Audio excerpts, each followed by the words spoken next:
레이더스의 무용담은 지옥과 같은 전투에서 탄생했다. 이들은 조국을 위해 목숨을 바친다는 게 어떤 것인가를 몸으로 보여주며 전사했다. In the space of about 30 seconds, we lost the first 3 fatalities in the Guadalcanal operation. Bayonet wound left side, abdomen and lower chest, shrapnel wound both legs, gunshot wound to left leg. When we came through their lines, they actually looked at us as they were seeing ghosts. 1942년부터 44년까지 2년 동안에 걸쳐 수천 명의 병력이 해병 특공대에 자원하여 일본군이 장악하고 있는 태평양의 여러 섬들을 탈환하는 임무에 투입됐다. 이 과정에서 쌍방간에 엄청난 사상대를 냈다. 이들은 미군 역사상 최초의 특수부대라고 할 수 있다. 적에게 불시에 타격을 가하고 신속한 기습작전을 위해 고도로 훈련된 바로 해병 레이더스 대원들이다. We were able to kill, literally hundreds of Japanese and lose only, a fraction of that in raiders. Been walking down the trail, going through this another outfit, and some little kid would look up and say, "Hey, what outfit?" Second Raiders, and you could almost see that eyes got bigger and his mouth gaped open. He's a little bit awed by it, I guess. We walked a little taller. 해병 레이더스의 빛나는 전과는 태평양 전쟁에서 일본군과 싸우는 과정에서 쌓아진 것이다. 가장 치열한 현대전의 현장이었던 마킨섬, 뉴조지아섬, 과달카날, 부겐빌에서 말이다. 이들의 구호인 경호는 중국어로 단결이란 뜻인데 불가능에 가까운 상황을 돌파하는 해병 특공대의 정신을 상징하는 말이 됐다. One thing that they have in common is these weren't people who wanted to be in the rear with the beer. These are guys who wanted to see action. They wanted to fight. 이들에 관한 이야기는 거의 전해지지 않고 방송으로 소개된 부분도 많지 않다. 이 프로그램은 당시에 촬영된 사진과 기록 필름을 어렵게 입수하여 제작한 것이다.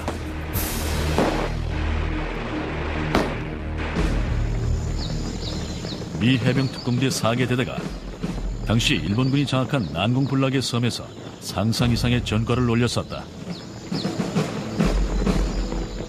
해병 특공대의 창설은 하나의 승부수였다.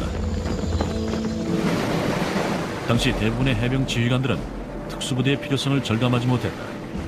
일반 해병 대원들도 어렵고 힘든 작전을 잘 수행했기 때문이다.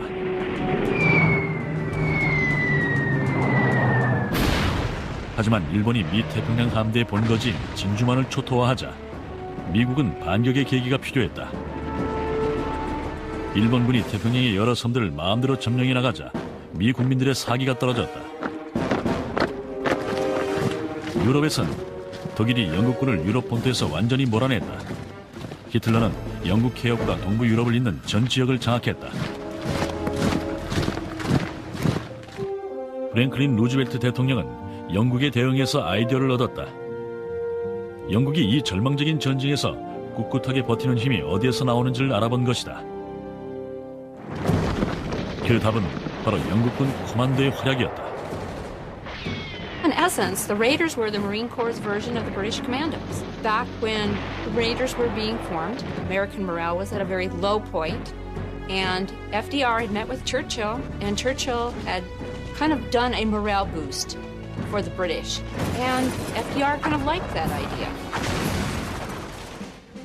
영국의 코만도를 모델로 한 특수부대 창설. 루즈벨트 대통령이 이 구상을 실현하는 데 앞장선 사람이 2명 있다. 한 명은 대통령의 아들인 짐이었다. 해병 장교였던 그는 남태평양 전선 전투에서 특수부대가 효과적일 거라고 확신했다. 또 한 명은 대통령의 오랜 친구였다. 니카라과 전쟁 때 해병대를 이끌었던 백전 노장이자 1930년대 중국의 특수부대를 연구했던 군사 전략가다. 그가 바로 해병 특공대의 전설의 창시자가 됐다. 바로 에번스 칼슨 대령이다. And a set of ethics to this day I marvel at because they were so rigid. he had to consider the ethical implications of everything that he did. He felt that guerrilla warfare units could be filled with an esprit de corps and esprit de mission that would make them want to give more than even a regular unit could do. 대통령의 재가를 얻은 에번스 칼슨과 메리엇 A. 에슨 대령이 각각 부대 창설을 준비했다. 에슨 대령도 1920년대 중남미에서 벌어진 인명 바나나 전쟁에 참전했던 백전 노장이었다. 에슨은 버지니아주 퀀티코에서 제1특공대대를 창설했다. 칼슨의 제2특공대대는 샌디에고의 캠프 엘리어트에서 훈련을 받았다. 특공대원은 뭐가 달라도 다른 사람만이 할 수 있다는 게 두 지휘관의 공통적인 선발 기준이었다. Marine Raiders were all volunteers, and you might say they were volunteers for the second time because at that time the Marine Corps was not taking draft fees. You had to volunteer for the Marine Corps, then you had to volunteer for the Raiders. They were a first in, last out outfit, supposedly. That was one of the things that intrigued me was the fact that we'd get into the war quicker. 하지만 체력과 정신력이 좋다고 해서 해병 특공대원이 될 수 있는 건 아니었다. They were grilled actually on a number of sort of pop quiz type questions, and one of the pop questions was, how would you feel about killing a Jap with a knife? If you recoiled at the thought of that, well then you weren't for them. 당시 신참 해병 대원이었던 윌리엄 랜스포드는 특공대원을 뽑는다는 말을 들었다. 하지만 부대장이 자원하는 걸 승낙하지 않자 몰래 부대를 빠져나와 에번스 칼슨 대령을 직접 찾아갔다. He's sitting there at a little crappy table and he's writing something in a notebook. He said, "What can I do for you?" I said, "I want to join the Raiders." And then he began asking me questions, would you cut your buddy's throat if he was panicking behind the lines and stuff like that. It was fairly melodramatic stuff. And I answered what I thought he wanted to hear. 랜스포드는 다음날 바로 특공대에 들어갔다. 그는 3개월 동안 일반 해병대 훈련보다 훨씬 더 고도의 훈련을 받았다. 중화기 운용술, 백병전, 폭파, 그리고 혹독한 체력 훈련이 이어졌다. 이들은 이미 해병으로서의 기본 훈련을 통해 단련된 병사들이었지만 특공대원이 되기 위해선 한 차원 높은 수준이 필요했다. 낯선 섬이나 정글에서도 독자적으로 싸울 수 있는 능력이 요구됐다. 특공대원들은 고무보트를 타고 해안에 신속하게 상륙할 수 있는 능력을 중점적으로 훈련했다. And the Raiders were essentially formed as shock troops just to really throw an enemy in disarray, and they were never trained to fight a defensive fight. It was always just hit hard, quick, and get out of there as fast as they could and cause as much damage as they could, which they did very well. We learned a lot about living off the land, and we could exist for a while with a sock full of rice and a piece of salt pork. You'd be surprised how many meals you can get out of a sock full of rice. 1942년 봄, 제1특공대대가 드디어 미 본토를 떠나 남태평양 전선으로 이동할 태세를 갖추었다. 승리에 대한 부담은 실로 막중했다. 미군 전력 대부분이 유럽에 집중되어 있는 동안 일본군은 태평양의 전략적 요충지들을 파죽지서로 유린하며 다가오고 있었다.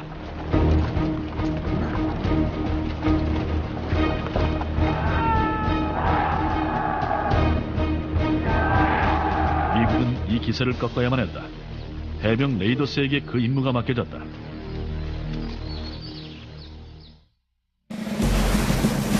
(1942년) 여름 미 해병대와 예하 제1, 제2특공대대가 남태평양으로 향했다. 800명씩으로 구성된 이들 대대는 하와이와 사모아 섬에 훈련기지를 세웠다. 이 섬에 있는 동안 일반 해병들 가운데서도 자원자가 늘어났다. We were eating Australian mutton at Shaw in this camp as a replacement unit, and a young lieutenant came down from the Raider camp and asked if anybody wanted to volunteer. And I dropped a piece of meat from my mess gear on the ground. The camp dog wouldn't eat it. And this lieutenant said, "We're having steak at the Raider camp." And I was about the third one at the coconut tree to sign up.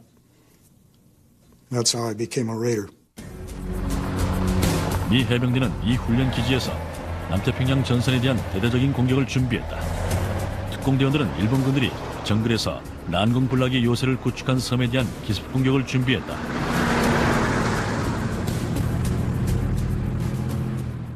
두 개의 특공대대 모두 치고 빠지기식의 기습 공격을 훈련했다.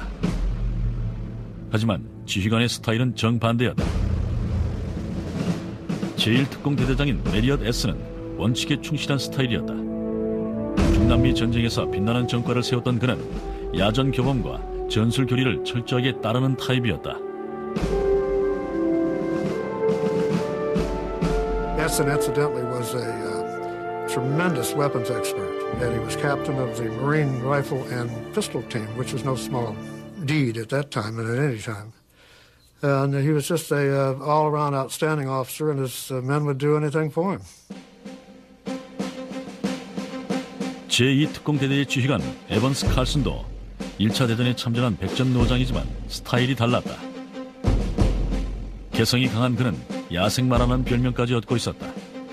그는 특수한 임무를 수행하는 특공대원들은 일반 해병과는 다른 대우를 받아야 한다고 믿었다. 귀하 장병들도 그의 반골 기질을 이어받았다. 칼슨의 특공대원들은 머리나 턱수염이 덥수룩해지도록 놔두는 것이 다반사였다.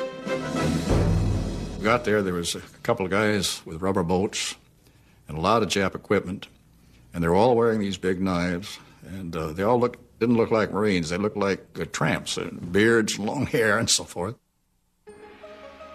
칼슨은 니카라과와 중국에서 배웠던 특수부대 전술을 도입했다. 단결이란 뜻의 건호를 부대 구호로 쓰기도 했다. 이 구호는 해병 레이더스의 상징으로 영원히 남게 됐다.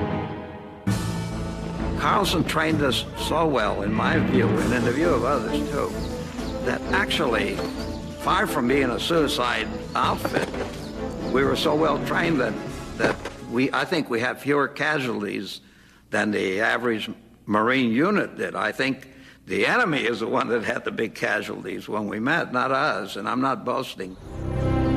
정글전 훈련과 그 이후의 실제 전투에서 칼슨 대령은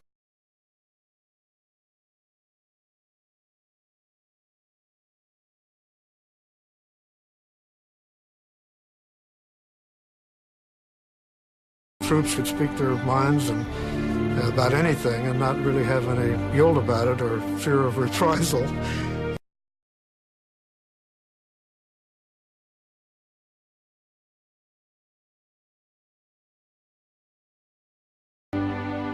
The well-being of his people always came ahead of his personal feelings or personal desires or personal situation.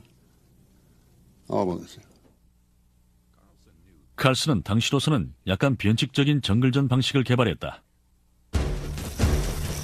당시 일반 해병들은 8명이 한 조가 되어 전투에 투입됐다. 칼슨은 10명이 한 조가 되게 했다. 분대장 1명에 3인 1조의 화기 지원팀 3개로 이루어지는 편제였다. 각 화기 지원팀에는 톰슨 반자동총, 브라우닝 자동소총, 그리고 신형 에만 반자동 소총이 지급됐다. Well, he thought that there was a serious need for an organization like this that was capable of operating independently and was heavily equipped with weapons so that the firepower was 3 or 4 times as great as one might expect from a battalion of similar size in a line regiment. In a 3-man unit, you can see what the possibilities for firepower were. Enormous. 해병대 소속 장교였던 그의 아들도 아버지를 따라 특공대에 몸을 담고 싶어 했다. 하지만 아버지 칼슨 대령은 아들이 특공대에 들어오는 걸 반대했다. I mentioned to my father a number of times, formally and informally, and verbally and in writing, of my desire to be a member of his outfit. And he said, go away and bother me. Or words to that effect. 그는 나중에 제3특공대대장이 된 루즈벨트 대통령의 아들 지미 루즈벨트의 도움으로 특공대에 들어갈 수 있었다. 칼슨 대령의 아들은 사진 촬영에 취미가 있었다. 이 사진들도 그가 촬영한 것이다. 대부분 일반에게 처음으로 공개된 사진들이다. 칼슨 대령의 제2특공대대가 태평양 전쟁의 무용담을 많이 만들었지만 최초로 일본군과 싸운 것은 에슨의 제1특공대대였다. 1942년 8월 7일 제1특공대대는 일본 해군의 기지로서 전략적 요충지였던 솔로몬 군도 아래의 툴라기 섬을 공격했다. Tulagi was known to be the hardest nut to crack as far as coming in because they had several hundred of what they called special landing force people that we would call Japanese Marines. They were well trained and very bitter fighters to the end. 툴라기 섬은 길이가 4,000m, 폭이 1,000m에 불과한 작은 섬이었다. 특공대원들이 상륙하자 대대적인 전투가 벌어졌다. 872명의 특공대원들은 폭탄을 사용해 간신히 일본군을 밀어낼 수 있었다. 밤이 되자 일본군은 대검을 꽂은 채 폭탄 공격을 감행했다. 이들은 지휘본부 50m 전방까지 돌진해왔다. 에슨의 제1특공대원들은 끝까지 버티며 반격을 가했다. 다음날 오후 3시경 에슨 대령은 섬을 장악했다. 특공대원들 가운데 전사자 38명, 부상자 55명이 발생했다. 일본군은 단 3명만 남고 전원이 전사했다. 특공대원들은 이 첫 번째 전투에서 막강한 전투력을 인정받았다. 하지만 일본군과의 전투는 늘 쉽게 이길 수 있는 게 아니라는 걸 곧 깨닫게 되었다. 때로는 그 반대였다.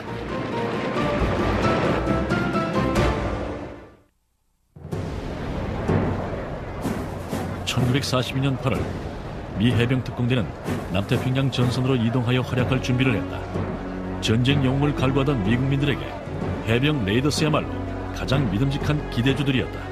Nobody understood at that time, I think, just how hungry the American public was for some good war news. 일명 칼슨 특공대로 알려진 제2특공대대는 길버트 군도에 속한 작은 섬인 마킨 섬에 대한 공격을 준비했다. 이 부대엔 대대장 칼슨 대령 외에도 아주 점잖은 장교가 하나 있었다. 언뜻 보면 군인의 이미지에 안 어울릴 정도였다. 그는 남다른 혈통을 잇고 있었는데 그의 아버지는 바로 루즈벨트 미 대통령이었다. 지미 루즈벨트는 해병 특공대 창설에 중요한 역할을 했다. When Roosevelt was first commissioned a captain, everybody made fun of, and the other FDR sons. They had bumper stickers, I want to be a captain too, Daddy, and all that. But he was not only a very intelligent man and a very compassionate man, but he was a terrific soldier, as it turned out. 마킨 섬에 대한 공격 계획은 일종의 기만 전술이었다. 과달카날 섬에 이미 해병대가 상륙한 상태였기 때문에 해병 특공대가 마킨 섬을 공격할 경우 일본군은 미군이 근처의 길버트 군도에도 침공해 올 거라고 오판하기 쉽다는 점을 노린 것이다. 해병 특공대는 대담한 작전을 세웠다.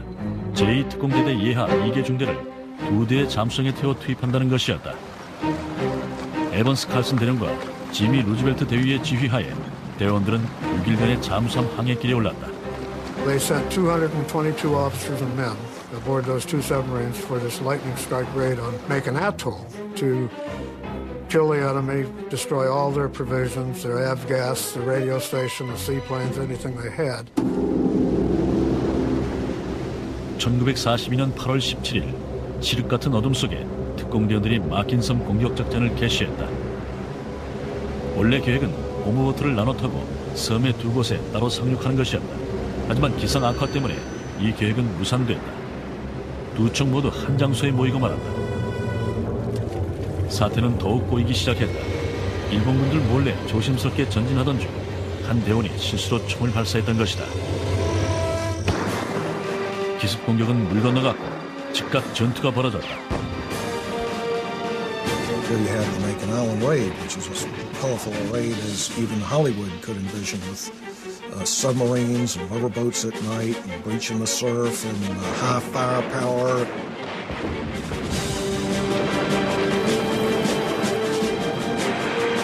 전투가 시작된 지 불과 몇 분 만에 클라이드 톰슨 하사가 적이 쏜 총에 맞아 전사했다. 그는 나중에 무공훈장을 주서받았다. 2차 대전에 참전한 해병 가운데 최초의 포상 수상자였다. 일본군은 자살 공격까지 감행해왔다. I moved in there and there was this machine gun set up and both the gunners were dead and my curiosity got the better of my better judgment, I guess. And I got on my knees, I was looking one of them over and just about that time he raised us up on his knees. So I fortunately had a knife in my pick, so I whipped this out and surgically installed him a new air passage into his lungs. 특공대원들은 점차 수세에 몰렸다. 칼슨 대령은 공보트를 타고 퇴각할 것을 명했다. 하지만 높은 파도 때문에 대원들 대부분이 해안에서 벗어나질 못했다. 더구나 고장이 잦아서 교체를 요구했던 선의 엔진이 말썽을 일으켰다. 그 바람에 보트가 전복되고 장비가 유실되고 대원들 몇 명이 물에 빠져버렸다. More raiders died on Macon Island that should have died. Had nothing to do with Carlson. It had to do with the damn motors that they had on those rubber boats. And Carlson had complained for months that when you got into a high surf, that these motors tended to swamp. And he said if they swamp at the wrong time, when we're loaded down with gear and everything, he said the men have to paddle out of there. 심한 풍랑 때문에 대원들은 섬으로 되돌아올 수밖에 없었다. 그 다음날 특공대원들은 막힌 섬 정글 속에 아직도 일본군이 상당수 있을 거라고 생각하며 걱정스러운 마음으로 시간을 보내고 있었다. 칼슨 대령은 정글 속으로 2명의 척후병을 보냈다. 1시간 뒤 그들은 놀라운 소식을 갖고 돌아왔다. 특공대원들 스스로가 생각했던 것 이상의 전과가 있었던 것이다. 일본군 대부분이 사살됐고 남은 병사들도 이미 도망간 상태였다. 칼슨 대령은 전사한 18명의 대원들은 막힌 섬에 묻으라고 지시했다.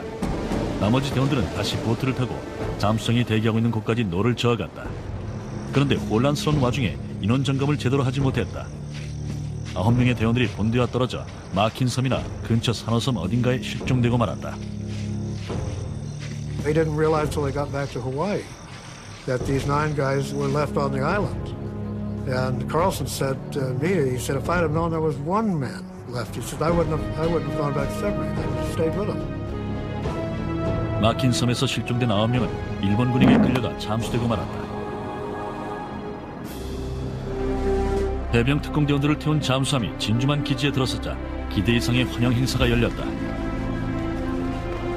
We were surprised that they're going down Battleship Row there. The Navy had all their crews aft. The band was playing the Marine hymn. Up ahead on the pier was a big Marine Honor Guard, present arms. And there was all the Navy brass in Honolulu. So we began to realize that, good God, we're a bunch of heroes. 칼슨 대령은 막힌 섬 작전에서 보트에 장착된 모터의 고장만 아니었으면 대원들의 불필요한 희생을 줄일 수 있었을까라는 생각이 마음이 아팠다. 하지만 국민들은 대성공으로 보았다. 해병 레이더스가 일본군을 완벽하게 무찌른 것이다. 중군 기자들과의 인터뷰에서 칼슨 대령은 대원들의 용기를 자랑하곤 했다. Our casualties were very light by comparison with the enemy. They were light because the raiders worked together, cooperating fully. Each man and officer knowing his part of a job and doing it with the unspoken assurance that his comrades would be where they were supposed to be, when they were supposed to be, and doing what they were supposed to do. 불과 몇 주 뒤 다음 임무가 주어졌다. 아무리 전투 경험이 많아도 쉽지 않은 싸움이었다. 해병 특공대원들은 지금까지 경험한 그 어떤 전투보다 더 힘든 전투에 투입됐다. 과달카날 섬을 차지하기 위한 공방전이었다.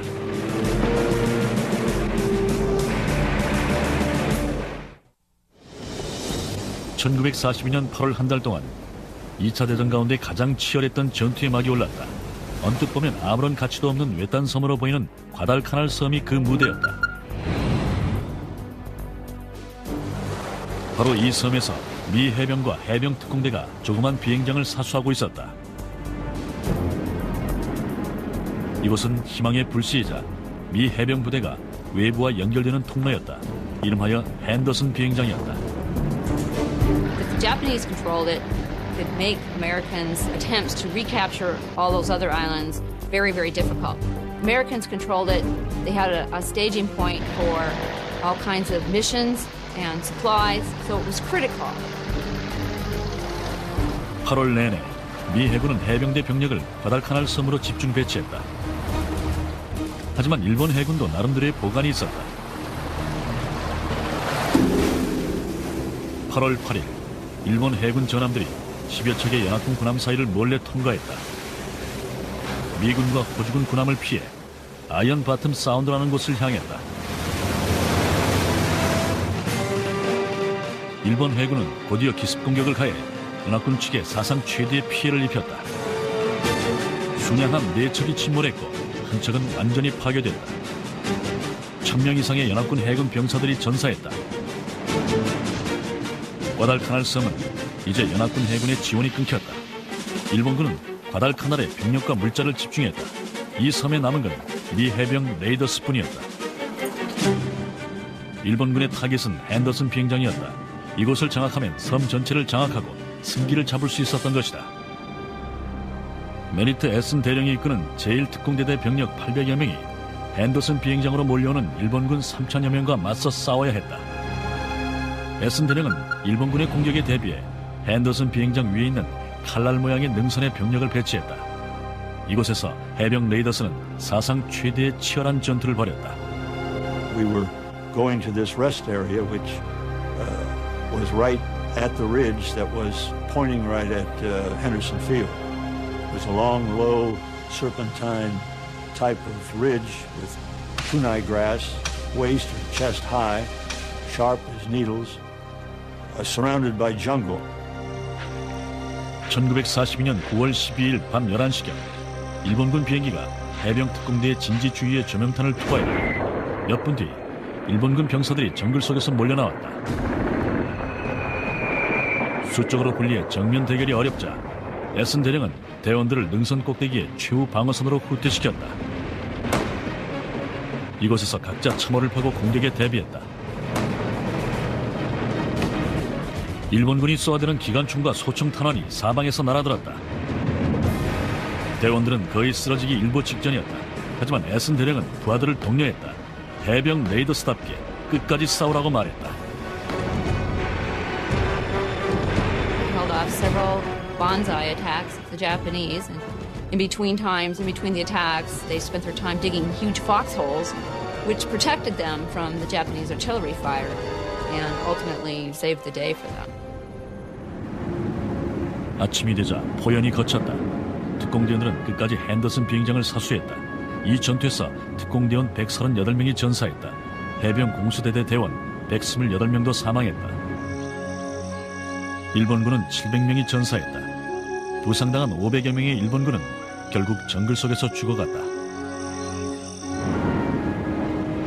특공대원들이 죽음으로 지켜낸 언덕 위의 진지는 부대장의 이름을 따 에슨의 피해 능선이란 이름이 붙여졌다. The Raider Battle of the Ridge was a defining moment for the campaign. They had other big battles over that same ground, one big one anyway, later on, but they had the manpower then and the support that they didn't have when we were there. 핸더슨 비행장을 사수하긴 했지만 과달카날 섬 전투가 다 끝난 건 아니었다. 일본군은 여전히 정글 속을 이동하며 보급이 부족해진 연합군 병사들에 대한 반격을 노리고 있었다.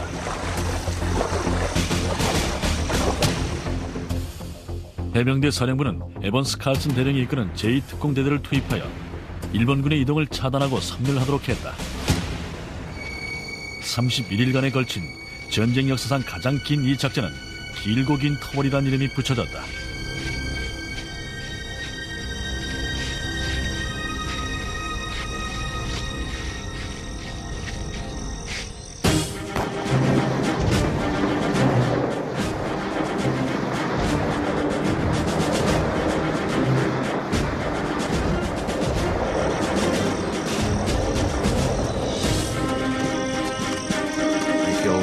Somewhere around 600 or 700 Japanese, tore up some long-range guns and so forth, and lost 16 men. They were behind the Jap lines on Guadalcanal for 30 days. And I'd say that was the classic. 정글 속에서 일본군과 백병전을 벌이는 건 다반사였다. We were able to kill literally hundreds of Japanese and lose only a fraction of that in raiders. At one time, I think we knocked off about 50 of them at Asamana, and we lost 3 raiders. But the odds were always that way. You know, the Japanese were not. They didn't expect that Americans would be able to do that. 토벌 작전은 성공적이었지만 여기에 참가한 대원들은 고생이 말이 아니었다. We literally lived on rice and tea and a little bit of bacon occasionally. That was our whole diet during that period. 이런 고생에도 불구하고 제2특공대대의 터벌 작전은 대성공이었다. 2차 대전 동안 가장 긴 작전으로 손꼽히는 이 작전을 통해 적 사살 448명의 전과를 올렸다. 특공대원들은 전사 16명, 부상 18명에 불과했다. And we were able to hit them and then disappear into the jungle, which must have called the Japanese because they were supposed to be the great jungle fighters. The result was that after 30 days of following and hitting these poor guys, the regiment ceased to exist. When it arrived at its destination, it was useless. And my understanding is that the colonel burned his flag and shot himself, and that was the end of that effort. 이 승리는 에번스 칼슨 대령뿐 아니라 아버지의 뜻을 거슬러가며 과달카날 전투에 참가한 그의 아들에게도 자랑스러운 일이었다.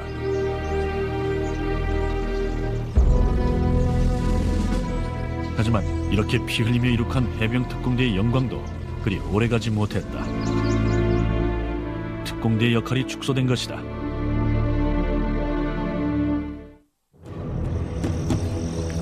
과달카날에서의 힘겨운 승리 이후 미 해병 특공대는 태평양 전선에서 일본군을 밀어내는 데 앞장섰다.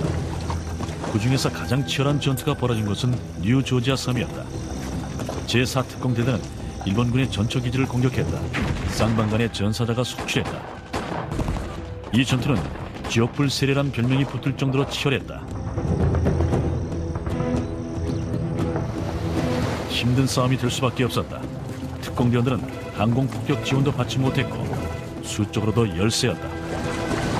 Without any artillery, without any 80mm, no air, didn't materialize, and I don't know why the ships never fired in our support, but we made the attack, and we couldn't do it. We had to back off. That's the only time I think we didn't get our objective, and that was kind of the story of New Georgia. 해병 특공대의 마지막 작전 가운데 하나가 1944년 초의 부겐빌 섬 작전이었다. Bougainville was flat in the jungle almost immediately from the beach on. Within a short period of time, it was swamped, and it was a dense growth, complete swampy. Part of the swamp you couldn't get through at all. No one fought on that particular region. The rest of it was completely mud. Foxholes were all full of water because they were actually in the swamp. This is the way we went through this thing. 일본군은 패주하고 있었지만 부겐빌 섬을 그리 호락호락하게 내주려고 하지 않았다. We got on the beach, and the Japanese planes around. They was strafing us off and on, and it was just push, push, push. About all I can say about it, because whatever the people said do, we did. We just kept moving. 제2특공대대와 제3특공대대 장병들은 사상자 발생에도 불구하고 계속 전진했다. Round, I think it was a sniper, went to the guy's canteen next to me and then went into my leg. If it hadn't, I'd probably had some serious injuries, but I never came off the line on that, and I limped for a while. But Corman pulled a slug out of my leg and put some sulfa powder on it, and we went on. 1944년 1월 부겐빌 섬 전투가 막을 내렸다. 일본군이 패주했다. 하지만 태평양 전선의 전투는 더 이상 특공대 방식을 필요로 하지 않았다. 이제는 소규모 기습 타격 부대 대신에 대규모 공격 부대가 필요한 상황이 됐다. 해병 레이더스의 시대도 끝난 것이다. 대원들은 일반 해병 부대로 복귀했고 그들 대부분이 오키나와와 유황도에서 싸웠다. 제2특공대대 소속이었던 마이크 스트랭크는 유황도에 성조기를 세운 6명의 해병대원 가운데 하나였다. Prevailing thought held before the formation of the Raiders, that every Marine, in essence, could be a Raider. That they didn't need to have these separate organizations, but what they needed are people to be trained for special operations. As these operations came up, kind of led them to believe that we need to go back to the idea that you don't need an elite unit within an elite unit. 에번스 칼슨 대령도 제2특공대대장직을 잃었다. 하지만 그는 특공대를 떠난 뒤에도 세 차례의 전투에 참가했다. 타라와, 화잘레인, 그리고 사이판 전투. 그는 사이판 전투에서 통신병을 구하려다가 중상을 입었다. 하지만 회복되자마자 전선에 복귀해 끝까지 싸웠다. The High Command finally got Carlson. They took the Raiders away from him. They made a staff officer out of him, an observer. To the best of my knowledge, he never received a command of his own ever again. Oh, they pinned another Navy Cross on him, you know. They gave him medals, but they didn't give him the thing that he wanted the most, and that was what he used to call my Raiders, you know, my boys. So they had a short 2-year history, but they blazed a lot of glory in those 2 years. 칼슨 대령은 1946년 준장으로 예편했다. 그리고 다음 해에 세상을 떠나 알링턴 국립묘지에 묻혔다. 버지니아주 리치몬드에 있는 해병 레이더스 박물관에는 이들의 영광스러운 과거가 전시돼 있다. 태평양 전쟁에 사용되었던 총들, 대원들의 사진 수백여 장, 그리고 이들이 정글을 누비며 적들과 싸울 때 사용했던 단도 등이 있다.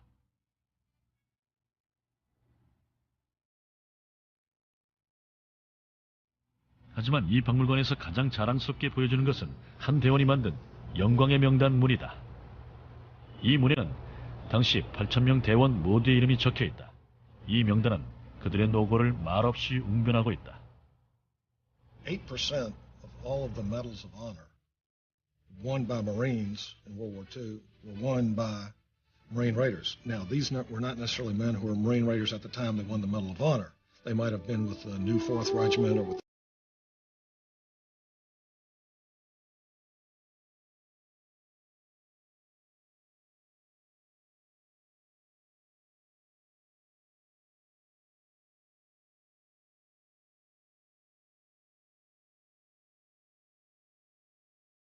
that these were a pretty brave group of guys who loved to fight.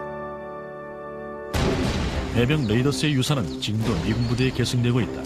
이들이 개발한 전술은 해군 특수전 여단, 그린베르, 해병 전투수색대에 그대로 전수됐다. I was at a reunion here in San Diego and we went up to Pendleton and the recon outfit put on a show for us. And I will never get standing with about 50 of these Raiders and their eyes are this big. And here these modern-day Marines come in dangling from helicopters on these ropes, doing about 80 miles an hour, 1,500 feet in the air. So one guy looked at me and says, "My God, I wouldn't have done that for all the tea in China." And all these kids were just looking up to them like, as heroes, which they are. 해병 레이더스들은 죽음 앞에서도 특유의 강호 정신으로 똘똘 뭉쳤다.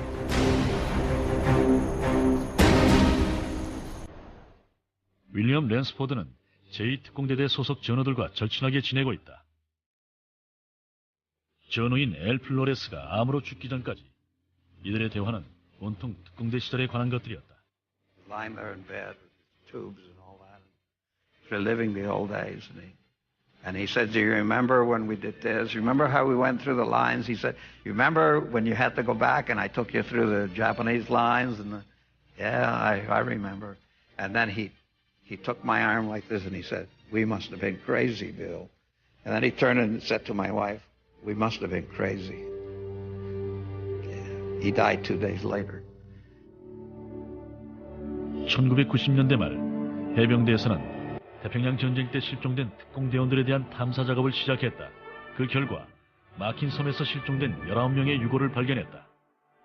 전쟁이 끝난 뒤 현지 원주민들이 이들을 묻는 데 협조했던 것이다. 그중 한 명이 기억을 더듬어 유골들이 묻힌 곳을 찾는 데 도움을 주었다. Lo and behold, 57 years later, that's where they were. And it was about, I think, about 50 meters from where he said it was. And they recovered every one of them. They also recovered 54 live Mark II fragmentation hand grenades, several weapons. They were all buried with their helmets on. 발굴된 유골들은 정중한 예의를 갖춰 알링턴 국립묘지에 안장됐다.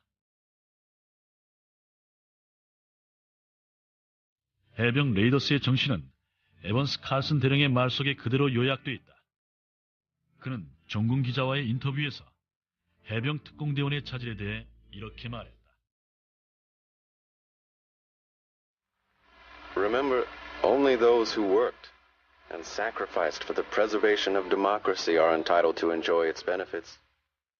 If you are all out in this war, you may know that you are gung-ho with the men who are fighting so magnificently, moving ever nearer to the last, victorious day of the war. They are making their contributions. You make yours. Together, we go on towards peace, comrades all, working together. Truly gung-ho.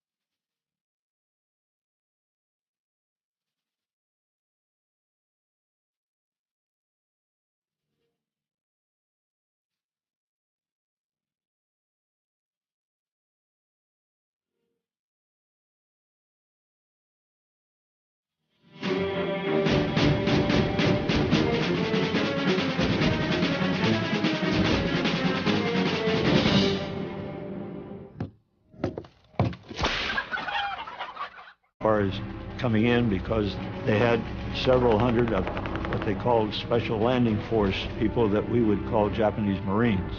They were well trained and very, very bitter fighters to the end. 툴라기 섬은 길이가 4,000m, 폭이 1,000m에 불과한 작은 섬이었다. 특공대원들이 상륙하자 대대적인 전투가 벌어졌다. 872명의 특공대원들은 폭탄을 사용해 간신히 일본군을 밀어낼 수 있었다.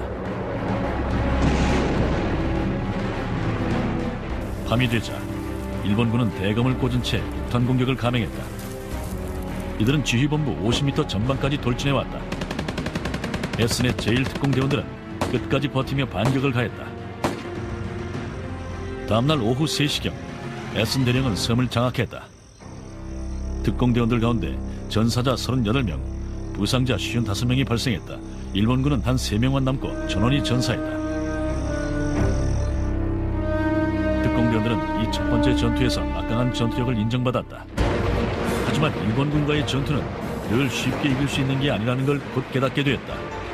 때로는 그 반대였다.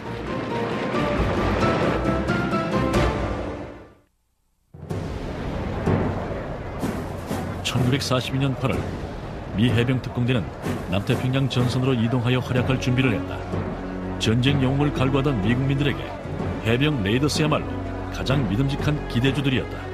Nobody understood at that time, I think, just how hungry the American public was for some good war news. 일명 칼슨 특공대로 알려진 제2특공대대는 길버트 군도에 속한 작은 섬인 마킨 섬에 대한 공격을 준비했다. 이 부대엔 대대장 칼슨 대령 외에도 아주 점잖은 장교가 하나 있었다.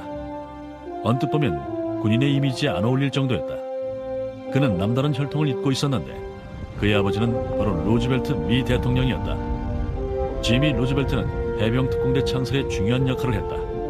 When Roosevelt was first commissioned a captain, everybody made fun of, and the other FDR sons. They had bumper stickers, I want to be a captain too, Daddy, and all that. But he was not only a very intelligent man and a very compassionate man, but he was a terrific soldier, as it turned out. 마킨 섬에 대한 공격 계획은 일종의 기만 전술이었다. 과달카날 섬에 이미 해병대가 상륙한 상태였기 때문에 해병 특공대가 막힌 섬을 공격할 경우 일본군은 미군이 근처의 길버트 군대에도 침공해 올 거라고 오판하기 쉽다는 점을 노린 것이다. 해병 특공대는 대담한 작전을 세웠다. 해병 레이더스의 유산은 지금도 미군 부대에 계승되고 있다. 이들이 개발한 전술은 해군 특수전 여단 그린베리 해병 전투수색대에 그대로 전수됐다. I was at a reunion here in San Diego, and we went up to Pendleton, and the recon outfit put on a show for us. And I will never get standing with about 50 of these Raiders, and their eyes are this big. And here these modern-day Marines come in dangling from helicopters on these ropes, doing about 80 miles an hour, 1,500 feet in the air. I said, one guy looked at me and says, "My God, I wouldn't have done that for all the tea in China." And all these kids were just looking up to them like, as heroes, which they are. 해병 레이더스들은 죽음 앞에서도 특유의 강호 정신으로 똘똘 뭉쳤다.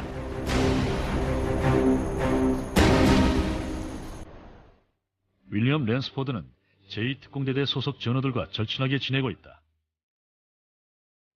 전우인 엘 플로레스가 암으로 죽기 전까지 이들의 대화는 온통 특공대 시절에 관한 것들이었다. Lying there in bed with his tubes and all that, reliving the old days, and he said, "Do you remember when we did this? Remember how we went through the lines?" He said, "You remember when you had to go back and I took you through the Japanese lines?" And yeah, I remember. And then he took my arm like this and he said, "We must have been crazy, Bill." And then he turned and said to my wife, "We must have been crazy." Yeah. He died 2 days later. 1990년대 말 해병대에서는 태평양 전쟁 때 실종된 특공대원들에 대한 탐사 작업을 시작했다. 그 결과 막힌 섬에서 실종된 19명의 유골을 발견했다. 전쟁이 끝난 뒤 현지 원주민들이 이들을 묻는 데 협조했던 것이다. 그중 한 명이 기억을 더듬어 유골들이 묻힌 곳을 찾는 데 도움을 주었다. Lo and behold, 57 years later, that's where they were. And it was about, I think, about 50 meters from where he said it was. And they recovered every one of them. They also recovered 54 live Mark II fragmentation hand grenades, several weapons. They were all buried with their helmets on. 발굴된 유골들은 정중한 예의를 갖춰 알링턴 국립묘지에 안장됐다. 해병 레이더스의 정신은 에번스 칼슨 대령의 말 속에 그대로 요약돼 있다. 그는 정군 기자와의 인터뷰에서 해병 특공대원의 차질에 대해 이렇게 말했다. Remember, only those who worked and sacrificed for the preservation of democracy are entitled to enjoy its benefits. If you are all out in this war, you may know that you... And I will never get standing with about 50 of these Raiders, and their eyes are this big. And here these modern-day Marines come in dangling from helicopters on these ropes, doing about 80 miles an hour, 1,500 feet in the air. I said, one guy looked at me and says, "My God, I wouldn't have done that for all the tea in China." And all these kids were just looking up to them like, as heroes, which they are. 해병 레이더스들은 죽음 앞에서도 특유의 강호 정신으로 똘똘 뭉쳤다.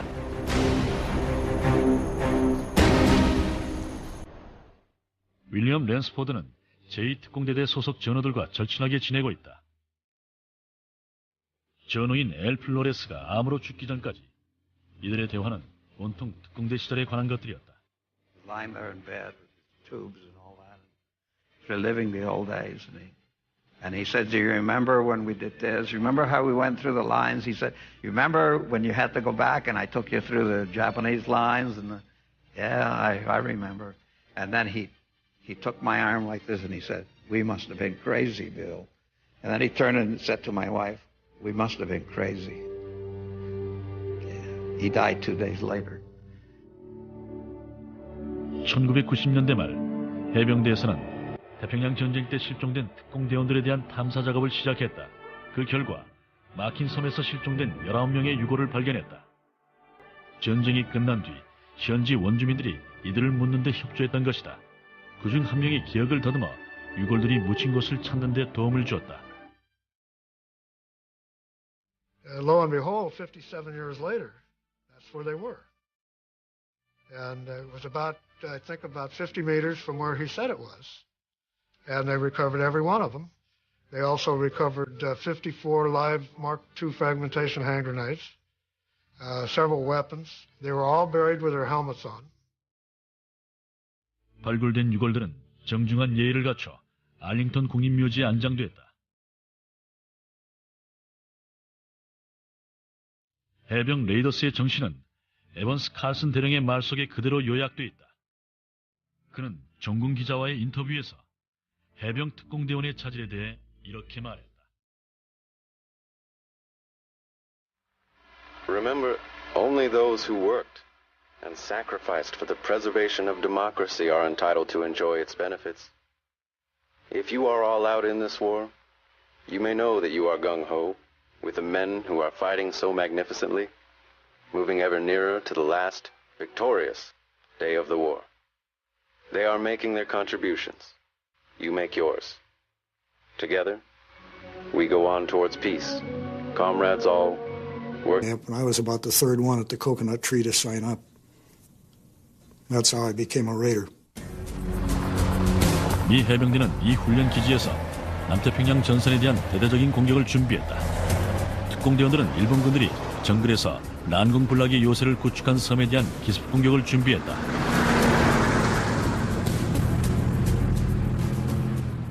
두 개의 특공대대 모두 치고 빠지기식의 기습 공격을 훈련했다.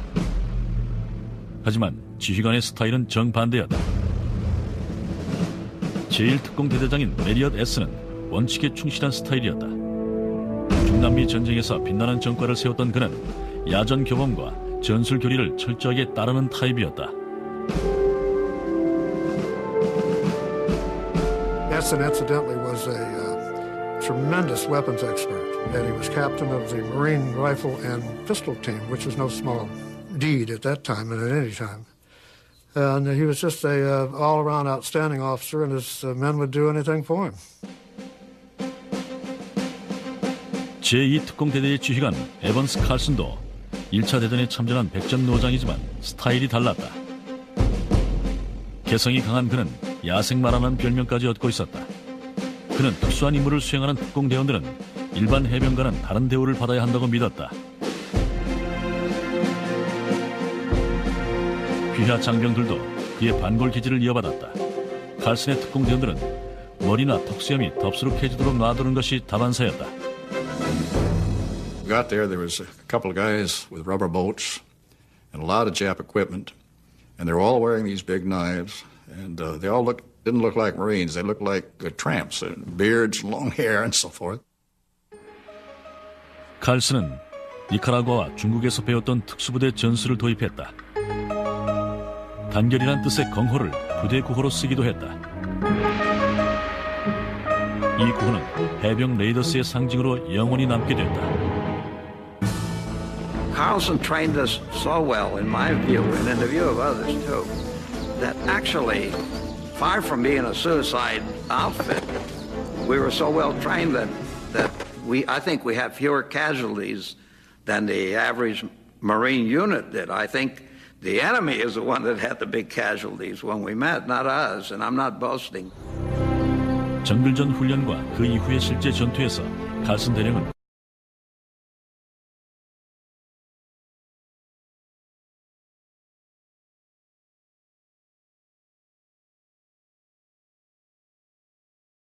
Troops could speak their minds and about anything and not really have any guilt about it or fear of reprisal. 들의 용기를 자랑하곤 했다. Our casualties were very light by comparison with the enemy. They were light because the raiders worked together, cooperating fully. Each man and officer knowing his part of a job and doing it with the unspoken assurance that his comrades would be where they were supposed to be, when they were supposed to be, and doing what they were supposed to do. 불과 몇 주 뒤 다음 임무가 주어졌다. 아무리 전투 경험이 많아도 쉽지 않은 싸움이었다. 해병 특공대원들은 지금까지 경험한 그 어떤 전투보다 더 힘든 전투에 투입됐다. 과달카날 섬을 차지하기 위한 공방전이었다.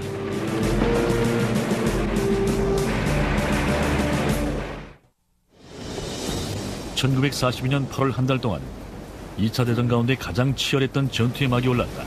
언뜻 보면 아무런 가치도 없는 외딴 섬으로 보이는 과달카날 섬이 그 무대였다.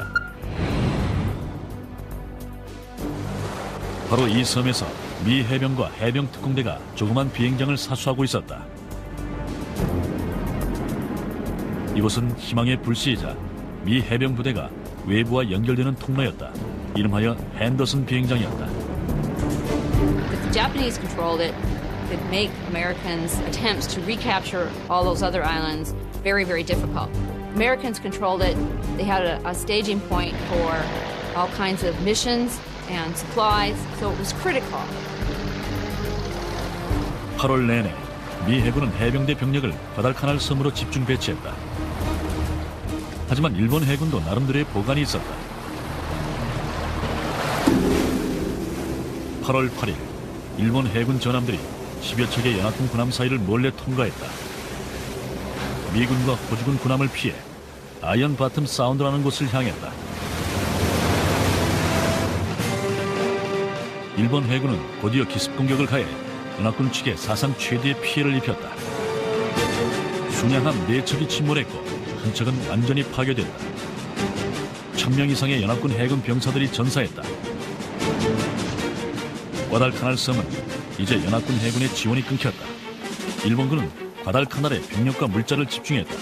이 섬에 남은 건 미 해병 레이더스뿐이었다. 일본군의 타겟은 핸더슨 비행장이었다. 이곳을 장악하면 섬 전체를 장악하고 승기를 잡을 수 있었던 것이다. 메리트 에슨 대령이 이끄는 제1특공대대 병력 800여 명이 핸더슨 비행장으로 몰려오는 일본군 3000여 명과 맞서 싸워야 했다. 에슨 대령은 일본군의 공격에 대비해 핸더슨 비행장 위에 있는 칼날 모양의 능선에 병력을 배치했다. 이곳에서 해병 레이더스는 사상 최대의 치열한 전투를 벌였다.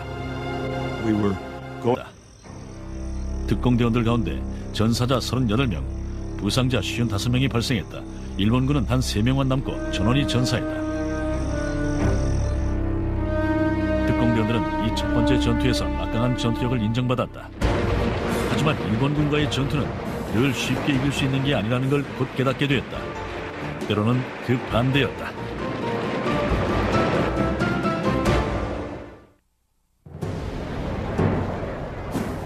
(1942년 8월) 미 해병 특공대는 남태평양 전선으로 이동하여 활약할 준비를 했다. 전쟁 영웅을 갈구하던 미국민들에게 해병 레이더스야말로 가장 믿음직한 기대주들이었다. Nobody understood at that time, I think, just how hungry the American public was for some good war news.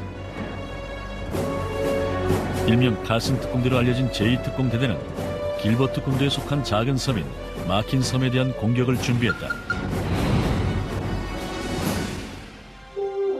이 부대엔 대대장 칼슨 대령 외에도 아주 점잖은 장교가 하나 있었다. 언뜻 보면 군인의 이미지에 안 어울릴 정도였다. 그는 남다른 혈통을 잇고 있었는데 그의 아버지는 바로 루즈벨트 미 대통령이었다.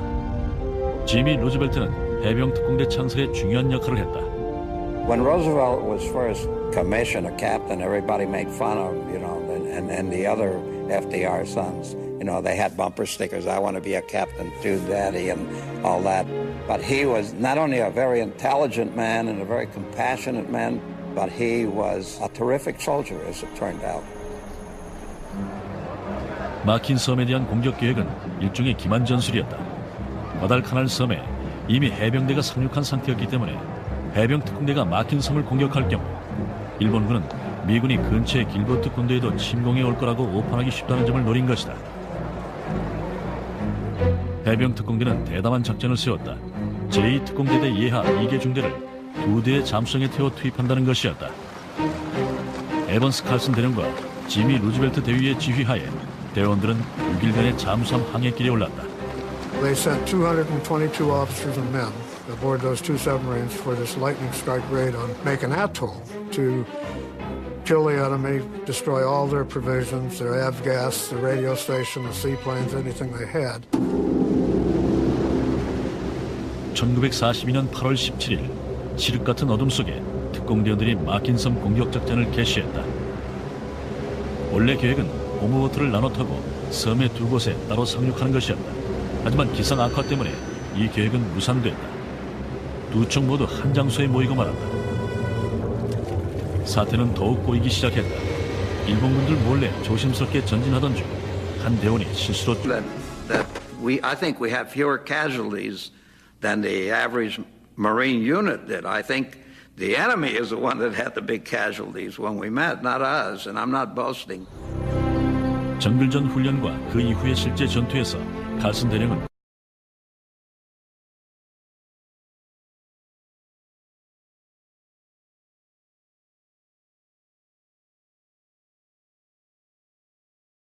Troops could speak their minds and about anything and not really have any guilt about it or fear of reprisal.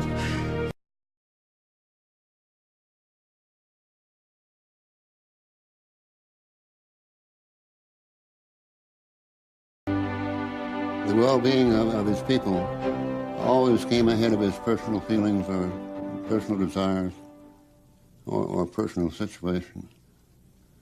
Always. 칼슨은 당시로서는 약간 변칙적인 정글전 방식을 개발했다. 당시 일반 해병들은 8명이 함조가 되어 전투에 투입됐다. 칼슨은 10명이 함조가 되게 했다. 분대장 1명에 3인 1조의 화기 지원팀 3개로 이루어지는 편제였다.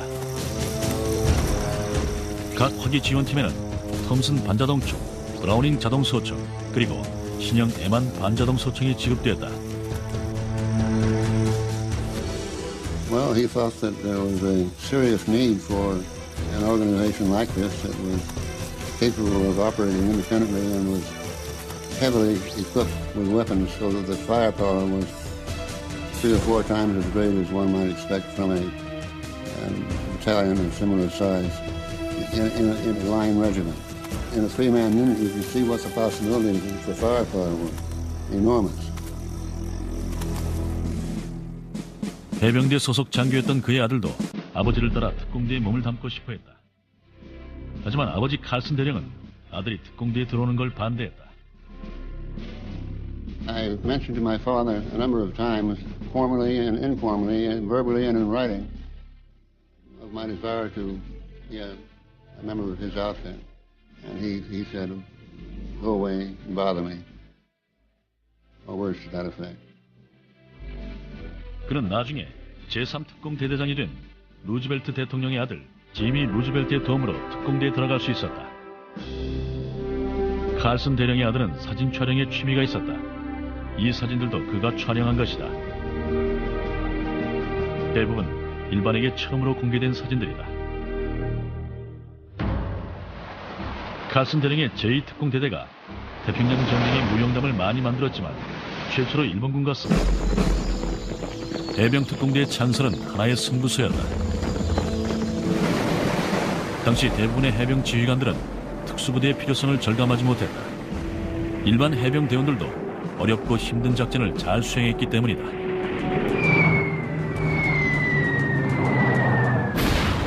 하지만 일본이 미 태평양 함대의 본거지인 진주만을 초토화하자 미국은 반격의 계기가 필요했다. 일본군이 태평양의 여러 섬들을 마음대로 점령해 나가자 미 국민들의 사기가 떨어졌다.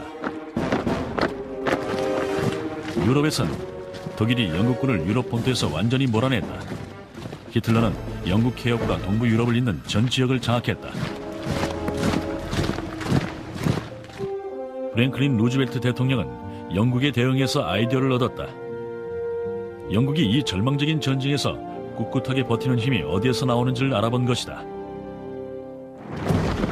그 답은 바로 영국군 코만도의 활약이었다. In essence, the Raiders were the Marine Corps' version of the British Commandos. Back when the Raiders were being formed, American morale was at a very low point, and FDR had met with Churchill, and Churchill had kind of done a morale boost for the British, and FDR kind of liked that idea. 영국의 코만도를 모델로 한 특수부대 창설.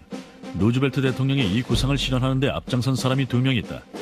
한 명은 대통령의 아들인 짐이었다. 해병 장교였던 그는 남태평양 전선 전투에서 특수부대가 효과적일 거라고 확신했다. 또 한 명은 대통령의 오랜 친구였다. 니카라과 전쟁 때 해병대를 이끌었던 백전 노장이자 1930년대 중국의 특수부대를 연구했던 군사 전략가다. 그가 바로 해병 특공대의 전설의 창시자가 되었다. 바로 에번스 칼슨 대령이다. He had a set of ethics to this day I marvel at because they were so rigid. He had to consider the ethical implications of everything that he did. He felt that guerrilla warfare units could be filled with an esprit de corps, an esprit de mission that would make them want to give more than even a regular unit could do. 대통령의 재가를 얻은 에번스 칼슨과 메리엇 A. 에슨 대령이 각각 부대 창설을 준비했다. 에슨 대령도 1920년대 중남미에서 벌어진 인명 바나나 전쟁에 참전했던 백전 노장이었다. 에슨은 버지니아주 퀀티코에서 제1특공대대를 창설했다. 칼슨의 제2특공대대는 샌디에고의 캠프 엘리어트에서 훈련을 받았다. 특공대원은 뭐가 달라도 다른 사람만이 할 수 있다는 게 두 지휘관의 공통적인 선발 기준이었다. Marine Raiders were all volunteers, and you might say they were 라이드 톰슨 하사가 적이 쏜 총에 맞아 전사했다. 그는 나중에 무공훈장을 주서받았다. 2차 대전에 참전한 해병 가운데 최초의 포상 수상자였다. 일본군은 자살 공격까지 감행해왔다. I moved in there and there was this machine gun set up and both the gunners were dead and my curiosity got the better of my better judgment, I guess. And I got on my knees, I was looking one of them over and just about that time he raised us up on his knees. So I fortunately had a knife in my pick, so I whipped this out and surgically installed him a new air passage into his lungs. 특공대원들은 점차 수세에 몰렸다. 칼슨 대령은 공보트를 타고 퇴각할 것을 명했다. 하지만 높은 파도 때문에 대원들 대부분이 해안에서 벗어나질 못했다. 더구나 고장이 잦아서 교체를 요구했던 선의 엔진이 말썽을 일으켰다. 그 바람에 보트가 전복되고 장비가 유실되고 대원들 몇 명이 물에 빠져버렸다. More raiders died on Macon Island that should have died. Had nothing to do with Carlson. It had to do with the damn motors that they had on those rubber boats. And Carlson had complained for months that when you got into a high surf, that these motors tended to swamp. And he said if they swamp at the wrong time, when we're loaded down with gear and everything, he said the men have to paddle out of there. 심한 풍랑 때문에 대원들은 섬으로 되돌아올 수밖에 없었다. 그 다음날 특공대원들은 막힌 섬 정글 속에 아직도 일본군이 상당수 있을 거라고 생각하며 걱정스러운 마음으로 시간을 보내고 있었다. 칼슨 대령은 정글 속으로 2명의 척후병을 보냈다. 1시간 뒤 그들은 놀라운 소식을 갖고 돌아왔다. 특공대원들 스스로가 생각했던 것 이상의 전과가 있었던 것이다. 일본군 대부분이 사살됐고 남은 병사들도 이미 도망간 상태였다. 칼슨 대령은 전사한 18명의 대원들은 막힌 섬에 묻으라고 지시했다. 나머지 대원들은 다시 보트를 타고 잠수정이 대기하고 있는 곳까지 노를 저어갔다. 그런데 혼란스러운 와중에 인원 점검을 제대로 하지 못했다.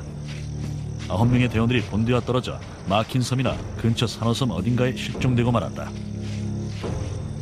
They didn't realize till they got back to Hawaii that these 9 guys were left on the island. And Carlson said to me, he said, if I'd have known there was 1 man left, he said, I wouldn't have gone back to submarine. I would have stayed with them. 막힌 섬에서 실종된 9명은 일본군에게 끌려가 잠수되고 말았다. 해병 특공대원들을 태운 잠수함이 진주만 기지에 들어섰자 기대 이상의 환영 행사가 열렸다.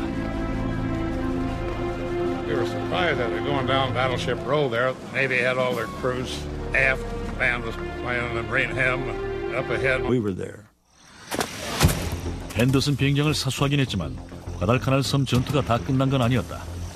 일본군은 여전히 정글 속을 이동하며 보급이 부족해진 연합군 병사들에 대한 반격을 노리고 있었다.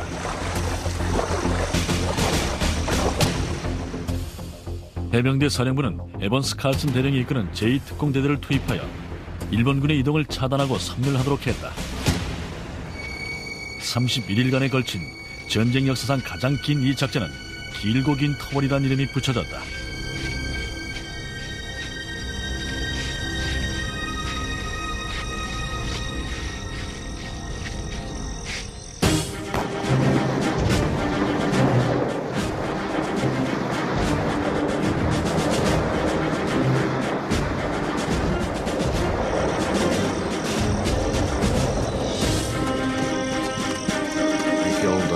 somewhere around 600 or 700 Japanese, tore up some long-range guns and so forth, and lost 16 men.